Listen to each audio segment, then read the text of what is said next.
Hello, welcome to the FOXHOLE Feed, episode 21. Happy Friday to everybody. Lots of Japanese news to go over. Like to start it off by talking about Squaresoft. I still call them Squaresoft. They're Square-Enix now, but I still call them Squaresoft. Square states that they're looking to revitalize older IPs on console and mobile. They're also stating that they're exploring VR, and they're also talking about brand new IPs. So yeah, Square looks like they are changing themselves up for the better. They're revitalizing themselves for the better. The whole company as a whole has kind of turned itself around. I would say in the last 4 or 5 years or so. I would say 4 or 5 years they were already in motions to change. I would say you could see signs that the company was taking different shifts in terms of changing from their strategies, which is for the better too, because I believe that now more people look for a brighter future for Square than I believed maybe 8 years ago, 9 years ago. A lot of doom and gloom coming from Square in terms of no one was really liking everything they're making. Now, on to the good news. I don't want to bother anybody too much and depress the shit out of them. Now, they're stating that they're going to revitalize some strong IPs to the modern gaming market, which is great. It says, for example, they will take an IP developed for earlier generations for game consoles and recreate it for later consoles. So I don't really know what IP they could be referring to. They could be talking about so many IPs. They could be talking about Chrono Trigger. They could be talking about Vagrant Story. They could be talking about Parasite Eve. There's a lot of games Square could be talking about, and I think that's a great idea. Square has seen companies rebooting series and bringing them back and putting a modern twist on them, and they're right to capitalize on that. I personally feel that with titles like Mass Effect and titles like BioShock and all these titles that have released, I feel like titles like Parasite Eve was those sort of titles where it had that somewhat action element to it and then had that RPG but in modern settings, and we still see some of that today with a lot of games that are being released, that I felt that Square was doing a lot of this stuff, or games like Alpha Protocol, Mass Effect Alpha Protocol come to mind, but Square was doing a lot of this, and I think that they could go on and do that now. They could make a third Parasite Eve game, or I'd say third console, since technically they came out with a handheld Parasite Eve game already. So I don't know what they mean. This is ultra speculative, but at the same time, they're saying that they're going to bring one out. So it's a educated guess that these titles that they're talking about are going to be, how can I say it? We're in the ballpark. It's not just aimless guessing. One of the titles that I mentioned is probably the one they're talking about. So they also state that they're looking forward to opportunities provided by VR. They say they're going to explore possibilities with virtual reality on new platforms, which, if they're saying platforms with an S, that likely means they are talking about Oculus Rift along with PlayStation VR. We saw at Tokyo Game Show, they showed off Final Fantasy XIV running, with them VR headset on for PlayStation, which is kind of cool. So let's hope that's not just some tech demo, and that is, a feature that will be released, as I think it's probably going to be. They have no ode to just release a feature for Sony of a platform they don't need to sell. So it's likely going to be a feature they're going to look to capitalize on to sell, consumers on their content. Now, they're stating that they're not only optimizing single pieces of IPs for single platforms, but they're rolling out an IP for multi-dimensional manner in terms of, VR, in terms of the market to excite new experiences, they state. So it looks like they're going to add it like they did with the MMO game, which makes sense, but it sounds like they're also talking about making a IP that is specific to VR, which I gotta believe that they're seeking to do, because most of the Japanese companies out there are sort of all eyeing VR as well. You see Namco at Summer Lessons, and Capcom with their weird horror, the kitchen game that I've never seen. We just heard impressions of. So the Japanese are definitely looking to capitalize on that, so that way they're able to sell in that market as well. So it states that Square states, however, they say they want to consistently generate brand new IP, because this is after they talk about wanting to revitalize an older IP. They want to, constantly generate new IP, that it's going to help them. It's key for them to, grow their business for content. Yeah, I like to hear this is a healthy Square, Square-Enix. Just call them Squaresoft. This is a healthy Square-Enix. This is a roll off the tongue, right? But it's a healthy Square. I mean, they're up to do releasing new IPs.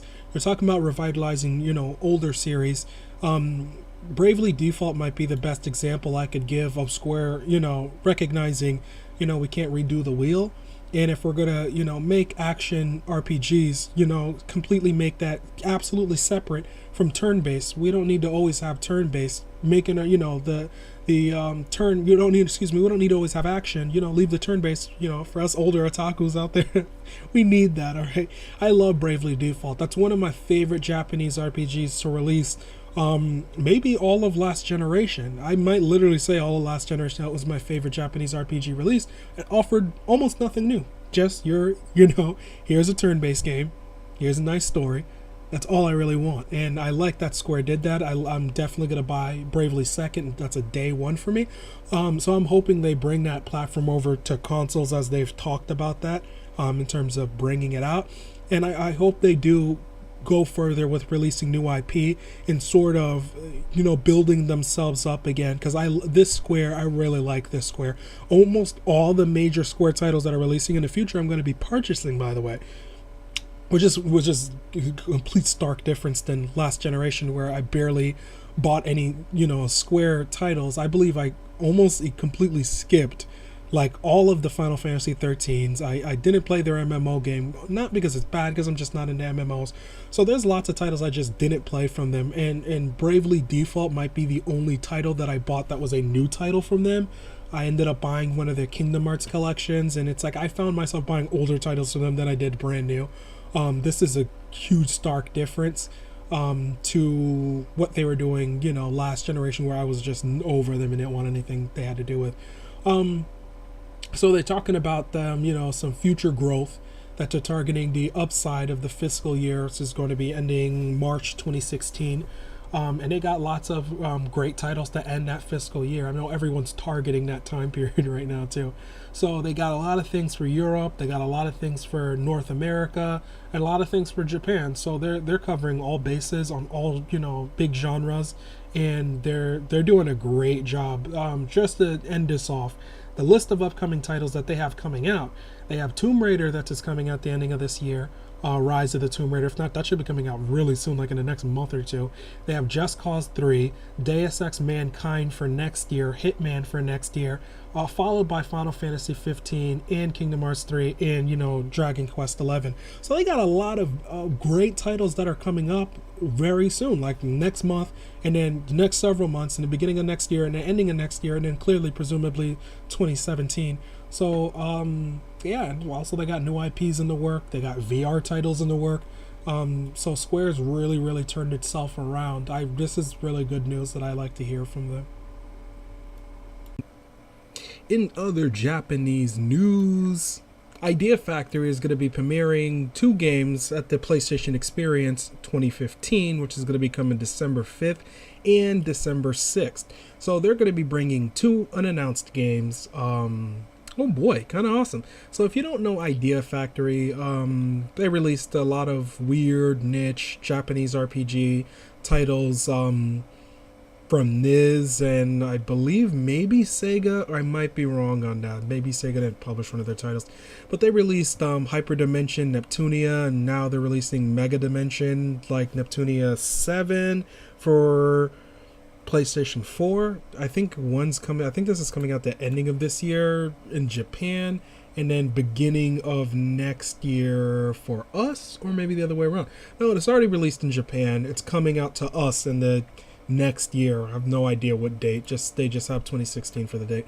So yeah, they got some more unannounced titles. They released Trinity Universe, which is another weird JRPG.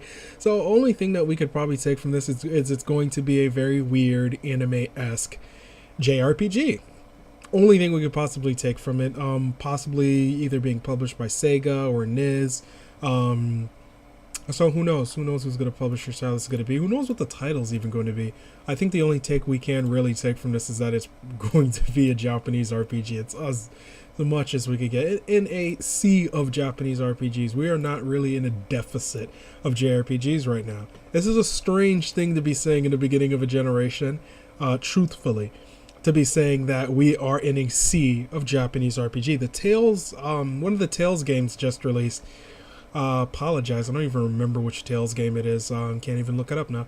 PlayStation 4, like literally a couple days ago, if not earlier this week. I want to say Tuesday, they probably released a new Tales game for PlayStation 4. So we're just getting like boatload of Japanese RPGs. Star Ocean coming out. Just, oh man, truckload of them coming in. We got more to be announced at the ending of this year. Now they're staying unannounced, so it may not even be titles that released in Japan that have yet to hit the West. It might likely be, brand new stuff, because some of their titles are already coming here anyway that we already know of. So I don't really think it's going to be anything that we don't know of. Most of their titles actually come to the West. Even the more stranger titles actually almost all come here. I'm looking at their titles, and I would say the last 6 or 7 titles have all come to the West. So I don't really see it as something any gamer should look past if you live in the West. Clearly, I don't think you should look past it, because it's a title that's more than likely going to be coming here. So yeah, December 6th, December 5th, PlayStation Experience. Look out for whatever titles that they announce. Speaking of other titles that are going to be making an appearance at Sony's PlayStation Experience, Sony's released a list from their blog of all the titles that are going to be apparently playable.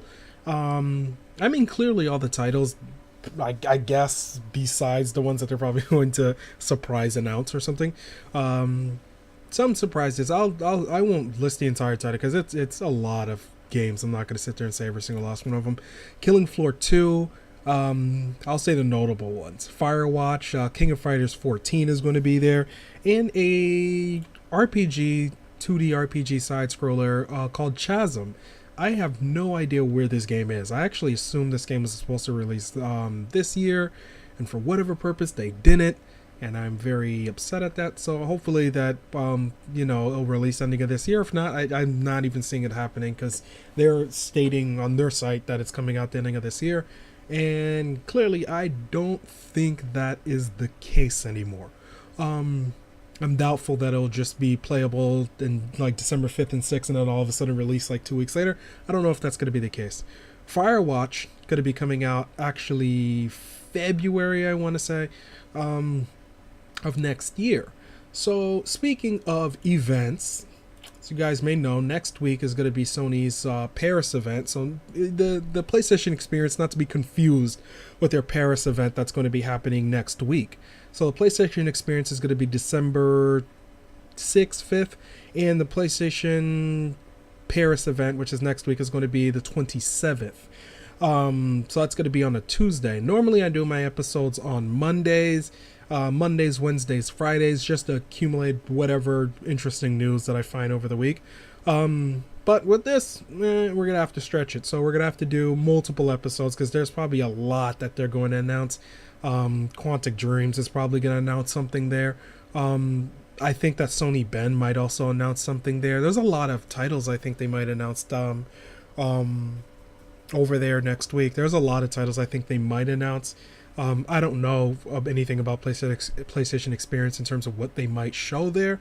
I don't know if they'll even reveal big major things, because last year they didn't really reveal big major things last year. So I don't think they probably will this year. I think they might announce some release dates here and there, but nothing major. I think some Paris stuff that's happening in Paris might be major. I think they might announce larger titles there.